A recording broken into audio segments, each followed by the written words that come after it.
Coucou, c'est Gwen pour Effet Papillon. Le tirage astro des Scorpions pour le mois d'avril 2026. Pour commencer, on va dire 3 messages des clés du destin pour les Scorpions pour le mois d'avril 2026. On a clarté, la clarté arrive, les décisions qui vont avec aussi. Donc des réponses, des informations qui permettent de faire des choix. On y voit plus clair. Réseaux sociaux, ouvre-toi au monde. Donc on nous parle de communication, on nous parle aussi de ne pas, du fait de ne pas se renfermer, mais au contraire d'aller vers l'extérieur. J'ai l'impression qu'il faut aussi soit chercher des informations à l'extérieur, soit donner des informations à l'extérieur. Il y a une histoire de partage. Et on nous dit oui, la vie te dit oui. Donc s'il y a des questions, des hésitations, des projets qu'on a envie de mettre en route, des relations qu'on a envie de démarrer, bon bref, eh ben on nous dit oui. Ok. Bon, attention, tout de suite, beaucoup de jalousie. Ok. Alors, beaucoup de jalousie, beaucoup d'envieux, de peut-être bavardages inutiles, de jugements, de critiques non constructives, des choses qui font mal. On est piqué. Alors le scorpion pique, mais là pour le coup c'est le scorpion qui est piqué. Ça blesse, ça fait mal. On peut... Alors on parle d'amour propre aussi. Donc on a aussi peut-être un petit peu l'ego qui est bousculé ou... Je sais pas. L'amour propre qui en prend un petit coup. Bon, il n'y a absolument rien de dramatique puisque on apprend. Alors, ça fait mal. C'est vrai que c'est pas agréable du tout, mais en même temps, on apprend. Il y a une capacité à transformer les expériences. Et alors, il peut s'agir aussi d'une relation, au sein d'une relation amoureuse. Hein. Peut-être qu'un couple, par exemple, fait le bonheur des autres, hein, peut faire souffrir certains. Donc ça peut être ça aussi.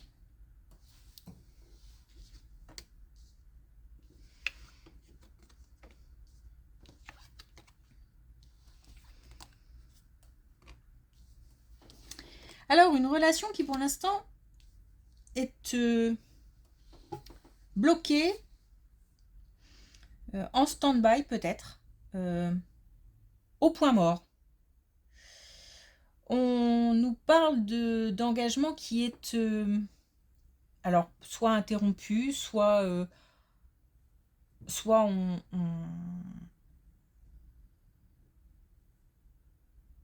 on a mis ça de côté, ou on hésite, ou... Bon, on nous parle de maturité, donc on nous parle et puis de potentiel. Et puis on a un oui, hein. Donc on nous dit que oui, des choses sont possibles. Donc là, on est sur une relation amoureuse. Oui, des choses sont possibles. Un engagement est possible. C'est pas forcément non plus... ça peut être par exemple un couple existant et puis il y a des divergences d'opinion, des hésitations par rapport à un projet commun par exemple, et puis on voit les choses différemment, les points de vue sont différents, donc du coup c'est difficile de prendre une décision. Bon, on nous dit que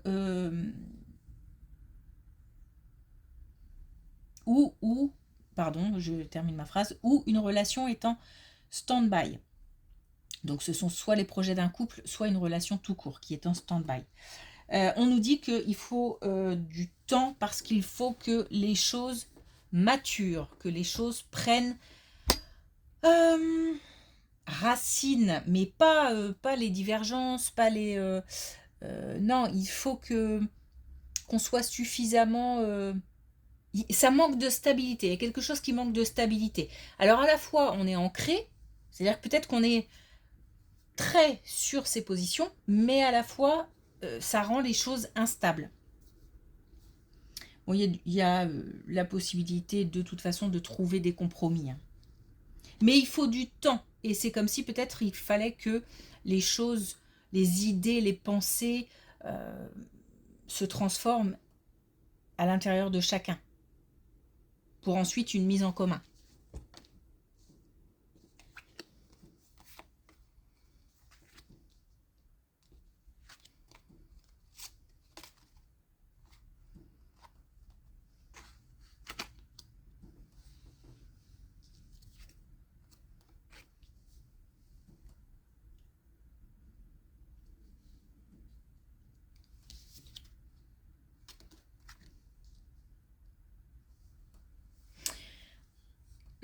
Il y a des retours de communication.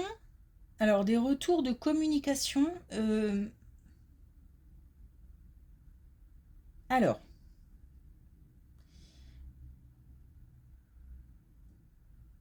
il y a quelque chose qui s'accélère. Alors, j'ai l'impression que ce sont des discussions qui deviennent de plus en plus intenses. On est peut-être parti de quelques messages ou quelques appels, et puis là, ça devient assez intense. Mais alors, je ne sais pas hein, s'il s'agit d'une relation amoureuse ou quoi, ou pas forcément d'ailleurs. Mais c'est perturbant parce que je ressens une certaine pression par rapport à ces communications. Alors, je ne sais pas dans quel domaine, mais c'est de plus en plus rapide, intense. C'est peut-être qu'on me demande je suis de plus en plus sollicitée. Voilà, j'ai l'impression d'avoir de la pression parce que de plus en plus sollicitée. C'est comme si on avait certaines personnes qui avaient besoin de se retrouver seules, au calme, tranquille, assez régulièrement, et que là, on n'a pas cette possibilité-là. Ces communications, ces sollicitations, malgré tout, sont une chance, sont une opportunité, sont une occasion. Alors, soit une occasion de tout simplement de s'extérioriser, mais ah oui, en plus on a le fait de s'ouvrir au monde. Donc c'est peut-être ça, hein, le fait qu'on se sente, enfin, qu'on se replie sur soi et que ces communications nous poussent à se tourner vers l'extérieur. Mais ces communications, même s'il y a un côté un peu, je sais pas si c'est un côté, je vais le dire comme ça, mais un côté un peu saoulant ou je sais pas, ou épuisant peut-être aussi, énergivore. En tout cas, sont utiles, sont une chance pour peut-être démarrer quelque chose ou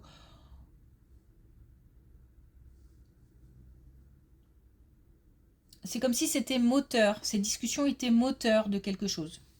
Donc on a de la communication, beaucoup de communication, ça pèse, ça met la pression, mais ces communications sont utiles, nécessaires.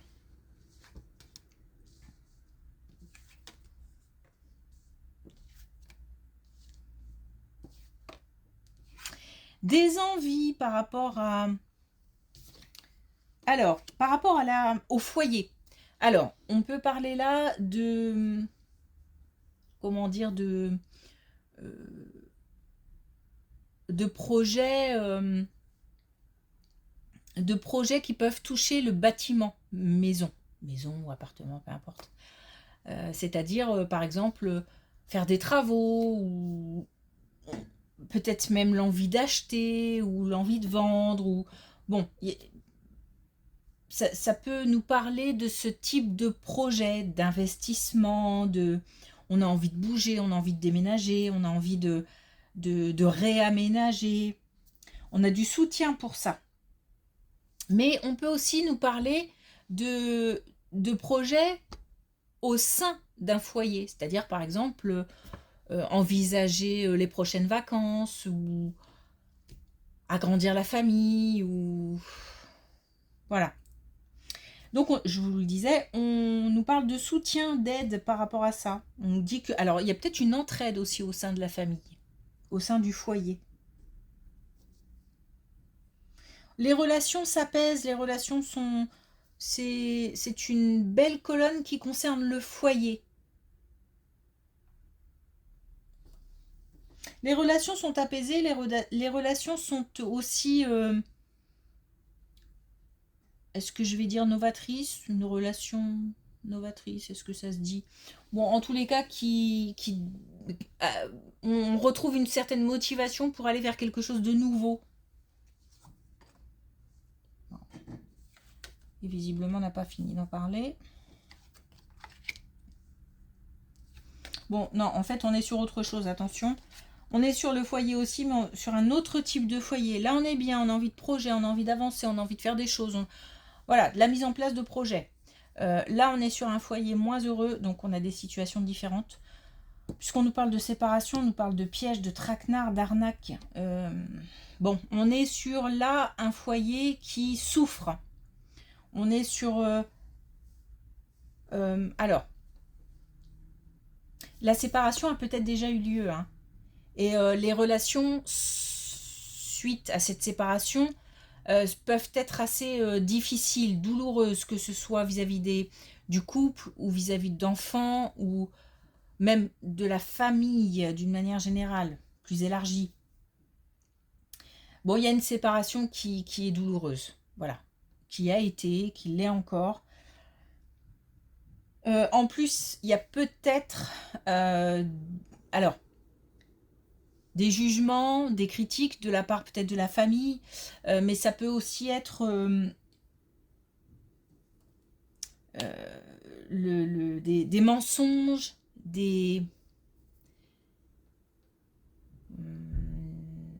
on met des bâtons dans les roues de l'autre.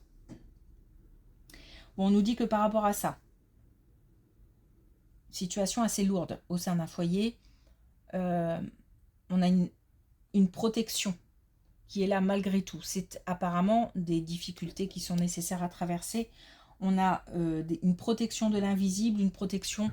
on se sent peut-être seul. Hein. On se sent peut-être seul et là on nous dit non, on n'est pas seul. Et on a un retour à l'équilibre. Donc on peut se dire que grâce à cette protection, au fait de savoir qu'on n'est pas seul, on peut y trouver un certain apaisement. Mais d'une manière générale, l'équilibre revient peut-être petit à petit. Les relations s'apaisent petit à petit, sans forcément que ce soit, comment dire, l'euphorie. Voilà. Ok, alors est-ce qu'on a un dernier message avec les clés du destin? Oups. On a illusion. Concentre-toi sur les actes.